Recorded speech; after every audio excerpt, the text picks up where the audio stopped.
Today I will show you a horror, drama, mystery film from 2019, titled The Room. Spoilers ahead. Watch out and take care. A couple can be seen in their car, laughing, excited to get to their new house. Once they arrive, Kate talks to her mother on the phone, telling her that they have arrived. She keeps asking her all kinds of questions that seem to annoy her. She hangs up a little upset, so Matt calls her Junebug and tells her that everything will be alright in their new home. Later, they are seen moving in and unpacking, fooling around, and having fun. Matt fixes up his studio and puts down a white canvas ready to be painted upon when he hears a noise in the hallway. Kate has begun to unload all the furniture left by the previous owners in a pile in the hallway. He comes out of his studio and tells her that he was going to do that, but she comments that once he starts painting, he would forget about everything else.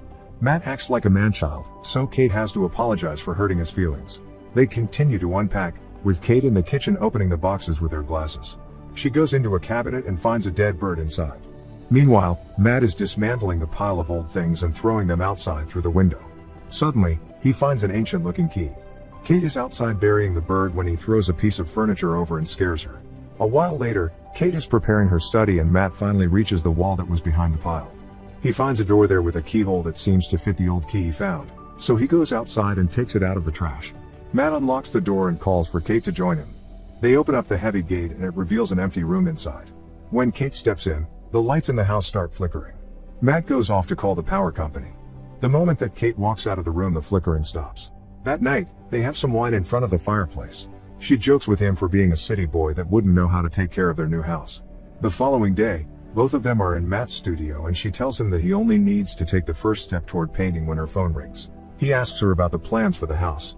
Kate takes a call from a client about a translation that she needs to do very fast. In the meantime, Matt walks into the room again. Suddenly Kate yells after him that the man from the power company has arrived. Matt takes the man to the basement to see their electrical installation. The man is shocked by what he sees there, saying it's very old.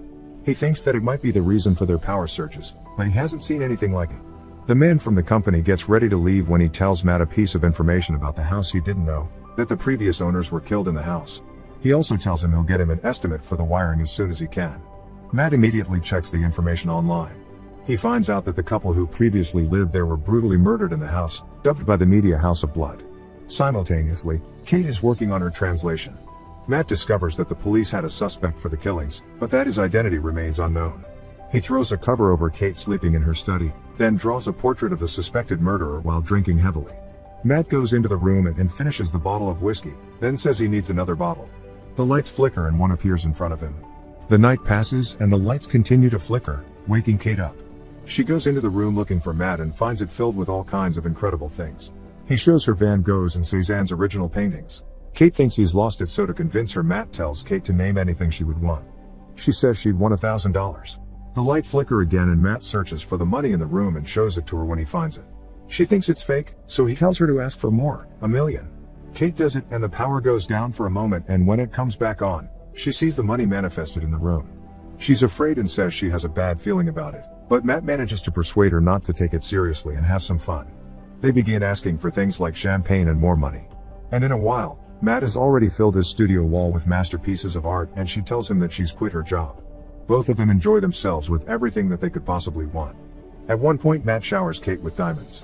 Later, they're in bed and Kate is still wondering how the room works. Matt says that it doesn't matter, that they should just use it. But Kate is skeptical about what might happen. Meanwhile, they still keep asking for more stuff like spacesuits and have more fun with them, making their entire stay in the house an ongoing party. They just keep asking and the room obliges all of their wants. After some time, Kate sees the product of their wild nights and Matt wakes to a messy and chaotic house. He finds her outside on the swing and asks where the necklace that she ordered is. Kate replies that it was a figment and she could always get another. The room seems to be getting to her. Later, Matt has something in store that he wants to show Kate. He takes her to a room that he has fixed up to be a nursery. When she opens her eyes, Kate doesn't look exactly delighted. Matt tells her that they should try again because there is nothing physically wrong with either of them. She isn't willing to go through it again because she lost 2 babies already before they were born. Matt insists, but she can't be persuaded. He goes after her outside and finds her smoking, then he leaves to go on a ride. While alone in the house, Kate walks back into the nursery. The lights in the room flicker. Matt comes home and finds her in their bedroom with a baby. He freaks out, first thinking that she took somebody's baby, then realizing that she asked for it in the room. Kate tells him that there was no other way and she took a shortcut. Matt tells her that they can't keep it and that she needs to return it to the room because it's wrong. They both go inside the room. Kate holds the baby but doesn't know what to say when the baby cries, and Matt tells her to say that she wants it gone. Kate can't do it, so she gives the child to Matt. Looking and holding at the baby, he realizes that he can't do it either. He gives the baby back to Kate and runs away. That night, the baby cries and Kate tells Matt to go to the room to ask for milk. He gets in, and when he comes back, Kate is nursing the baby. Neither of them understands how that's possible. The next day, while Matt can hear Kate with the baby in the next room, he thinks about the John Doe that killed the previous owners and looks for him online. The man was imprisoned in a mental hospital. Matt takes some of the money and leaves the house to find him. He arrives at the hospital and asks the nurse to talk to him, but she tells him that the only visitors he's had in 45 years were reporters. He lies that he's a reporter too, so he could talk to him. John Doe can somehow instantly tell that he's not a reporter. Matt tells him the truth without hesitation. The man invites him to take a seat at his table and tells Matt that he's been waiting a long time for him. He asks if Matt likes the house and everything that it has to offer, but Matt just wants to know why he killed those people. The man says that it was the only way, that they should leave the house and forget about the room before it's too late. But he can see that they won't, because he thinks that people like Matt are greedy and gluttonous for their entire lifetime. He sees himself as different than that, in more ways than Matt can imagine. Later, Matt is at a gas station and is asked to pay his bill, but when he reaches for the money in his pockets, he only finds dust. He speeds back home and takes more of the money out, then sees them turn into dust in front of his eyes. Next, he takes the Van Gogh painting and places it on the edge of the doorstep. The part of the painting that's on the outside of the house deteriorates rapidly and turns into dust as well. Matt brings the remaining piece back to his studio. Meanwhile, Kate is changing the baby when she sees the lights flicker again. She takes the baby and finds Matt in the room, breaking the walls apart, trying to figure out how it works. The tables have turned between the both of them. She has conceded not knowing how it works, content with the baby. But Matt needs to know. He finds more of the strange wiring behind the walls. Then he tears down the walls and the flooring in the house, finding the same thing, as well as strange panels. Kate wants to take the baby out for some fresh air, but he stops her, asking her to trust him not to go outside. She doesn't understand what he means, so she proceeds, while he waits for her at the door. Once outside, things begin happening to the child and she freaks out, calling for Matt. The baby ages rapidly as he grabs it and takes it back inside. They both look at the baby that already had turned into a boy with concern and disbelief. Later, Kate gives him a bath, then joins Matt in the den asking him what's going on. Matt tells her about John Doe, then says that the room makes things like a giant 3D printer, under the condition to never take those things out of the house. Kate is appalled that he would call the baby a thing, but he says that it is a thing made out of flesh and bone. The child joins them and Kate goes to it, telling it that everything is alright. Sometime later, Kate is homeschooling Shane. She mentions camping and explains to the boy what it means, so he says that he wants to go camping. Kate tells Shane that he's too sick for that, just like he's too sick to open the door. She tells him that the house protects him, but Shane insists to go camping. The boy gives her attitude when he doesn't get what he wants, so he slams the door on her when she goes to pick something up outside of his room. The next day, the boy looks longingly out of the window, then goes to eat breakfast with his mom. A delivery arrives and he wants to get it, but Kate makes him sit down and she goes out to take it herself, locking the front door behind her. The delivery is for Matt, which she places in front of his studio door. He picks it up and opens it, revealing a gun. Matt is outside practicing how to shoot as the boy watches him doing it through the window. Kate keeps spending her time with the boy and playing the piano. Shane creeps up behind her and manages to get to the door without Kate noticing, sticking his hand out. When she does notice, she pulls him back inside the house and checks if anything has happened. Later, Kate is boarding up all the windows, and when Matt asks her to stop, she tells him that he can leave. Matt helps her board up the house, while Shane watches them do it from inside.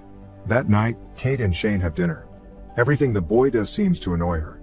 Matt isn't doing better either. He paints manically in his studio. Kate sleeps alone and Shane comes to her room telling her that he loves her and asks to sleep in the bed. The boy says that he wants to be with them forever and asks if they want that too. Kate tells him that they do. In one of the following days, Matt is seen shooting and getting better at aiming with the gun. Shane is in his studio playing with a snow globe when it suddenly slips and shatters as Matt walks in. He asks the boy what he's doing there, prompting Shane to quickly run away. Kate walks into the studio and Shane listens to them argue through the door. Matt says that he can't come into his room, to which Kate replies that he's still just a baby. But Matt sees him only as a figment. The same night, Shane looks through the house and finds the electrical wiring in the basement. He walks into the room and the lights begin to flicker. Matt wakes up the next morning to find an intact globe next to him. He sees it's not the same one and instantly runs to Kate to ask her about it. They go to the room together and find Shane there making a snowman. The boy has created an entire forest inside the room. Kate thinks that what he did is amazing, but Matt doesn't feel the same. He drags the boy outside of the room and forbids him to go in there. Matt locks up the room as Kate comforts the boy because he doesn't understand why he's not allowed there. Kate and Matt argue over the kid going in the room, with Matt thinking about all the things Shane could imagine and manifest while he's in there. Suddenly, the phone rings, so Shane picks up the phone. It's John Doe on the other line, surprised that he hears a little boy. Matt takes hold of the phone and Kate tells Shane not to pick it up again. The boy tells her who it was, while Matt talks to the man. He asks him who asked for the boy. Kate overhears their conversation from the other phone. Matt questions John Doe about how they can stop the aging process outside of the house. The man thinks that Matt can't handle the truth. But he still tells him. For the child to be able to leave the house, its creator would have to die. If Kate dies, then Shane would be allowed to live, love, and age like anyone else outside of the house. Matt realizes that John Doe is a figment too. The man tells him that his mom killed his dad, then forced him to kill her too so he could live. The question at present is, if Matt will kill Kate to save Shane, or kill his child to save his wife. Kate starts crying and Matt realizes that she's been listening. She takes the car and drives away. Shane spends the day alone playing and watching cartoons. Matt keeps calling Kate's cell, begging her to call him or come home. As time goes by, Matt is freaking out because Kate is gone, leaving the child to his own devices. She's in the car driving and thinking about killing herself for the boy's life. Meanwhile, Shane finally walks inside the studio. Both he and Matt have dinner together later, and the kid asks him what a figment is because he overheard him saying that. Matt tells him to forget about it and eat his food. The boy says that Matt is not his real dad and wants to know where his real dad is. Matt tells him that he doesn't have any real parents, neither of them are. He even tells him that he's not a real boy and what would happen to him if he leaves the house. Shane doesn't believe him, so he grabs him and takes him to the door, telling him to see for himself. Matt tells him that he isn't a real person but an idea, so the boy runs back to his room. Realizing that he's treated the boy terribly, Matt goes to apologize to him. Shane asks him to read to him. Kate comes back home and finds them sleeping next to each other. Later, Matt joins her in the kitchen and begins a conversation about what she overheard, but she doesn't want to talk about it. They make love in the kitchen, while the boy spies on them. The next morning, the child steals the keys to the house and goes out. Matt hears the door and gets up looking for him. Kate comes downstairs too and they see that he's left the house. At one point they walk into the living room and find a teenager. Shane has the gun and shoots at them.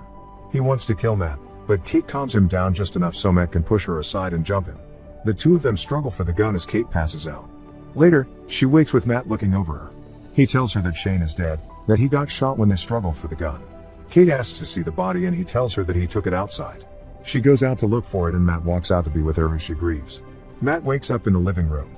He looks for Kate outside, then throughout the house, and he sees the light flicker. Matt looks for the keys to get inside, and when he doesn't find them, he begins digging through the walls. At the same time, Kate and other Matt eat lunch and she asks him what they will do about the house. She says that she can't live in the house anymore, but other Matt tells her that they don't have any money and have no jobs. If they stay, the room will provide for them. Kate becomes suspicious of his behavior, which reminds her of the same way Shane behaved.